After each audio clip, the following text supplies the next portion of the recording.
ಸಿಗ್ನಲ್ನಲ್ಲಿ ನಿಂತಾಗ ಮಂಗಳಮುಖಿಯರು ಬಂದು ಹಣ ಕೇಳಿದರೆ ಈ ರಾಶಿಯವರು ಮಾತ್ರ ಮುಖ ಸಿಂಡರಿಸಿಕೊಳ್ಳದೆ ಮೊದಲು ಹಣ ಕೊಡಬೇಕಂತೆ.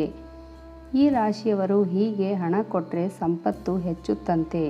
ಪ್ರತಿದಿನ ಟ್ರಾಫಿಕ್ನಲ್ಲಿ ಆಫೀಸ್ಗೆ ಹೋಗೋದೇ ಒಂದು ಟೆನ್ಷನ್. ಅದರಲ್ಲೂ ರಸ್ತೆ ಕೆಟ್ಟದಾಗಿದ್ದರೆ ಮುಗೀತು. ಆದರೆ ನೀವು ಟ್ರಾಫಿಕ್ನಲ್ಲಿ ನಿಂತಾಗ ಹಲವಾರು ಮಂದಿ ಭಿಕ್ಷಾಟನೆ ಮಾಡೋದನ್ನು ನೀವು ನೋಡಿರಬಹುದು. ಪುಟ್ಟ ಮಕ್ಕಳಿಂದ ಹಿಡಿದು ವಯಸ್ಸಾದವರು ಕೂಡ ಭಿಕ್ಷೆ ಕೇಳುವುದನ್ನು ನೋಡಿದರೆ ಖಂಡಿತ ಬೇಜಾರಾಗುತ್ತೆ. ಆದರೆ ಇವರ ಜೊತೆ ಮಂಗಳಮುಖಿಯರು ಕೂಡ ಸಿಗ್ನಲ್ಗಳಲ್ಲಿ ಹಣ ಕೇಳಿಕೊಂಡು ಬರುತ್ತಾರೆ. ನೀವು ಕೂಡ ಮಂಗಳಮುಖಿಯರಿಗೆ ಹಣ ಕೊಟ್ಟಿರಬಹುದು. ಕಷ್ಟದಲ್ಲಿದ್ದಾಗ ಸಹಾಯ ಮಾಡಬೇಕು. ಬೇರೆಯವರಿಗೆ ಸಹಾಯ ಮಾಡಿದರೆ ಒಂದಲ್ಲ ಒಂದು ದಿನ ಆ ಸಹಾಯ ನಿಮಗೆ ಬೇರೆ ರೂಪದಲ್ಲಿ ಬರುತ್ತೆ ಅಂತ ಹಿರಿಯರು ಹೇಳಿರುವುದನ್ನು ಕೇಳಿದ್ದೇವೆ. ಜ್ಯೋತಿಷ್ಯ ಶಾಸ್ತ್ರದಲ್ಲೂ ಈ ರೀತಿಯೇ ಹೇಳಲಾಗಿದೆ. ಹಸಿದಾಗ ಹಸಿವು ನೀಗಿಸುವ ಕಾರ್ಯ ಎಲ್ಲದಕ್ಕಿಂತಲೂ ದೊಡ್ಡದು. ಮಂಗಳಮುಖಿಯರನ್ನು ಮಂಗಳಕರ ಎಂದು ಹೇಳಲಾಗುತ್ತದೆ. ಹೀಗಾಗಿಯೇ ಮಂಗಳಮುಖಿಯರ ಆಶೀರ್ವಾದ ತುಂಬ ಪವರ್ಫುಲ್. ಮಂಗಳಮುಖಿಯರು ಅಂದರೆ ಶಿವ ಹಾಗೂ ಪಾರ್ವತಿ ಇಬ್ಬರು ಒಂದಾಗಿರುತ್ತಾರೆ. ವೃಷಭ ರಾಶಿಯವರು ಮಂಗಳಮುಖಿಯರು ಬಂದು ಹಣ ಕೇಳಿದರೆ ಮಿಸ್ ಮಾಡದೆ ನೀಡಬೇಕು. ಇದರಿಂದ ನಿಮ್ಮ ಸಂಪತ್ತು ಹೆಚ್ಚುತ್ತಂತೆ.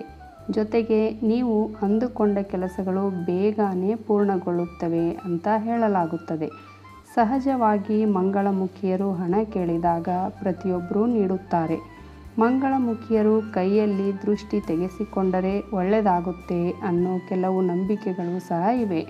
ಜೊತೆಗೆ 50-100 ರೂಪಾಯಿ ಕೊಟ್ಟು ಅವರ ಬಳಿ ನಾಣ್ಯಗಳನ್ನು ಪಡೆದುಕೊಂಡು ಜೇಬಿನಲ್ಲಿ ಕೆಲವರು ಇಟ್ಟುಕೊಳ್ಳುತ್ತಾರೆ.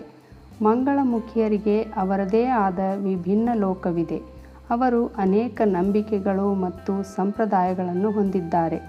ಅದರ ಬಗ್ಗೆ ಹಲವರಿಗೆ ಬಹಳ ಕಡಿಮೆ ತಿಳಿದಿದೆ. ಈ ಸಂಪ್ರದಾಯಗಳು ಎಷ್ಟು ಆಸಕ್ತಿದಾಯಕವೋ ಅಷ್ಟೇ ನಿಗೂಢವಾಗಿವೆ. ಮಂಗಳಮುಖಿಯರ ದೇವತೆಯಾದ ಅರಾವಣನ ಇತಿಹಾಸವು ಮಹಾಭಾರತಕ್ಕೆ ಸಂಬಂಧಿಸಿದೆ. ಅರಾವಣನು ಅರ್ಜುನ ಮತ್ತು ನಾಗಕನ್ಯಾ ಉಲುಪಿಯ ಮಗ. ಮಹಾಭಾರತ ಯುದ್ಧ ಪ್ರಾರಂಭವಾಗುವ ಮೊದಲು ಪಾಂಡವರು ಮಾ ಕಾಳಿಯನ್ನು ಪೂಜಿಸುತ್ತಾರೆ. ಈ ಪೂಜೆಯಲ್ಲಿ ರಾಜಕುಮಾರನನ್ನು ಬಲಿ ಕೊಡಬೇಕು. ಆಗ ಅರಾವಣನು ಸ್ವತಃ ಮುಂದೆ ಬಂದು ತ್ಯಾಗಕ್ಕೆ ಒಪ್ಪುತ್ತಾನೆ. ಆದರೆ ಸಮಸ್ಯೆ ಇಲ್ಲಿಗೇ ಮುಗಿಯುವುದಿಲ್ಲ. ತ್ಯಾಗಕ್ಕೆ ಸಿದ್ಧನಾದ ರಾಜಕುಮಾರನೂ ಮದುವೆಯಾಗಬೇಕು. ಈ ಪರಿಸ್ಥಿತಿಯಲ್ಲಿ ಭಗವಾನ್ ಕೃಷ್ಣನು ಮೋಹಿನಿಯ ರೂಪದಲ್ಲಿ ಅರಾವಣನನ್ನು ಮದುವೆಯಾಗುತ್ತಾನೆ. ಅರಾವಣನು ತನ್ನ ತಲೆಯನ್ನು ಕತ್ತರಿಸಿ ದೇವಿಗೆ ಅರ್ಪಿಸುತ್ತಾನೆ. ಇದು ಸಂಭವಿಸಿದ ತಕ್ಷಣ ಮೋಹಿನಿ ರೂಪದಲ್ಲಿರುವ ಕೃಷ್ಣನು ವಿಧವೆಯಂತೆ ಅಳಲು ಪ್ರಾರಂಭಿಸುತ್ತಾನೆ. ಶ್ರೀಕೃಷ್ಣನು ಪುರುಷನಾಗಿದ್ದನು. ಅರಾವಣನನ್ನು ಸ್ತ್ರೀಯಾಗುವ ಮೂಲಕ ವಿವಾಹವಾದನು ಎಂದು ಕಿನ್ನರರು ನಂಬುತ್ತಾರೆ. ಮಂಗಳಮುಖಿಯರು ಅರ್ಧ ಹೆಣ್ಣು ಮತ್ತು ಅರ್ಧ ಪುರುಷ. ಆದ್ದರಿಂದ ಅವರು ಅರಾವಣನನ್ನು ತಮ್ಮ ಪತಿ ಎಂದು ಪರಿಗಣಿಸುತ್ತಾರೆ. ವಿಡಿಯೋ ನೋಡಿದ ತಕ್ಷಣ ನನ್ನ ರತ್ನವಾಣಿ ಚಾನಲನ್ನು ಸಬ್ಸ್ಕ್ರೈಬ್ ಮಾಡ್ಕೊಳ್ರಿ.